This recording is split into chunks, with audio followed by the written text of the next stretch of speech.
Dang sexy. Can you believe I'm still getting after this game here? Not making a ton of headway, but we're getting into the night turns. Actually, I'm probably just going to blow through those right into the morning. So there'll be 5 daylight turns left. Okay, so once again, look at all the stuff that came on the board. And the Brits have, they've got Irish Guards, more Coldstreamers, and the Welsh, wherever these WG guys are, from 30 Corps, from the Guards Armored are going to come on. I don't think there's any more armor.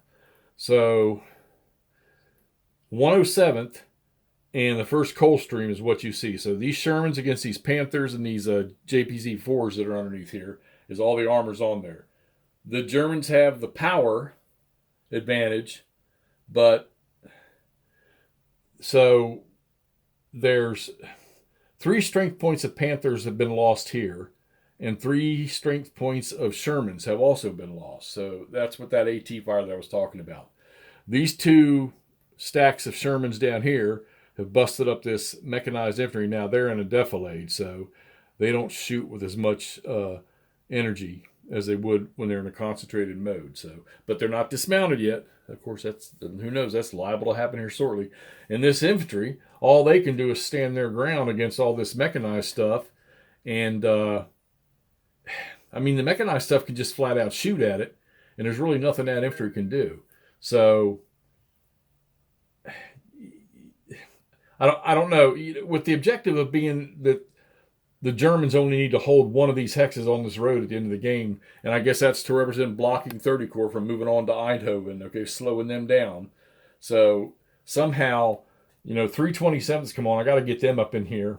And I'm thinking is, God, I hope this armor hangs on, okay, and that maybe the infantry can work on destroying these Germans on this side, because they're definitely, while their effectiveness ratings aren't as powerful as the Germans are, their morales are better, and they've got bigger numbers and firepower. But when you use the effectiveness, they're not quite as effective. Now the heavy weapons teams are pretty good because they have a 6 effectiveness. So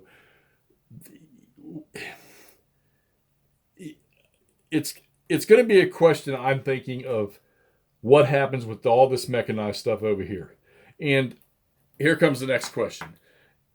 Other than the rules are a little shaky to try to understand some things, I've had to sort of guess at a couple things. I hope I got them right. Nobody bashed me over my anti-tank rule or discussion, so I'm hoping I got that right. But maybe it's the disparity between mechanized units, i.e. the tanks, and the infantry on the ground. Because I would, these guys probably had bazookas, all right? British para had Piats. We know they did. Hell, they even had guns that were dropped, which you'll see down here with the 101st. They do have some anti-tank guns, but trying to get them into the fight and do anything, we're going to see, because they're in travel mode, so I got to get these guys off of this road and get these guys through, maybe to set up somewhere. But the problem is the Americans and the Brits need to cover this whole road. So I may, depending on what the Shermans do, I may need to get these anti-tank units into a place where they can be offensive against these Panthers. Which, who knows? I'm sure these are small caliber anti-tank guns. Matter of fact, they're white dots, so they're lights. Those are light anti-tank guns. I think the American infantry can do good over here. We'll see. The Germans now have some artillery on the map. We're going to see what that's going to do here shortly. And the Americans' artillery can now reach all of this stuff, and they can still reach this guy here.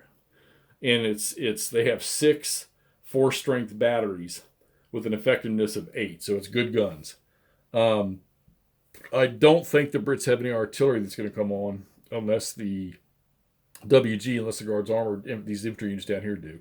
Which you guys can't see them, but they're down here off the map. They'll come on here. They don't come on till there's 2 more turns before they show, or 3 turns into the next day before they show up. So I don't know. I think the key fight's going to be right through here with all this armor. Like I said, we've already knocked out 1 Panzer unit. 1's been weakened. 1 Sherman unit's gone. 1's been weakened. But this infantry is taking a beating up here for this armor. And I don't know. I'm not so sure that these guys. So the way I'm reading the rules, unless I got it wrong, these airborne troops, the only time they can use their light anti-tank ability against this stuff here is if this stuff close actions or this stuff creates an opportunity fire situation. And then if you AT fire somebody, they can return fire.